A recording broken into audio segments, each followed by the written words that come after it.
இந்தியாவையே உலுக்கி எடுத்த ரிதன்யாவின் மரண வழக்கு. நீதிமன்றம் கொடுத்த அதிரடியான உத்தரவு.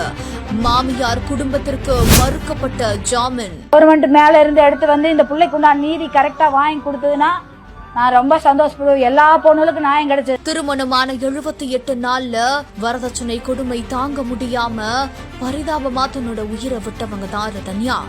இந்த ஒரு சம்பவம் ஒட்டுமொத்த இந்தியாவையுமே உலுக்கி எடுத்திருந்த நிலையில இந்த ஒரு சம்பவத்துல சந்தேகத்திற்கிடமா அவங்களோட மாமனார், மாமியார் மற்றும் கணவர் அப்படின்னு 3 பேரையும் அதிரடியா போலீசார் கைது செஞ்சாங்க. இந்த நிலையில தான் ரிதன்யாவோட இறப்பு அப்படின்றது சந்தேகத்திற்கிடமான ஒன்று அப்படின்னு சொல்லிட்டு ரிதன்யாவோட கணவரோட வழக்கறிஞர் தரப்புல இருந்து ஜாமீன் கோரி மனு தாக்கல் செய்யப்பட்டுச்சு.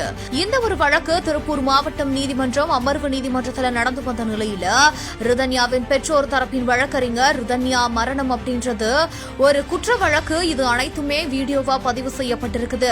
கைது செய்யப்பட்ட சிறிது நாட்களிலேயே பிணை வழங்குவது குற்றம், அதை ஏற்றுக்கொள்ளவே முடியாது அப்படின்னு கூற இருதரப்பு வாதங்களையும் கேட்ட நீதிபதி அவர்களோட ஜாமீன் மனுவை தள்ளுபடி செய்து அதிரடியான உத்தரவு போட்டிருக்கார்.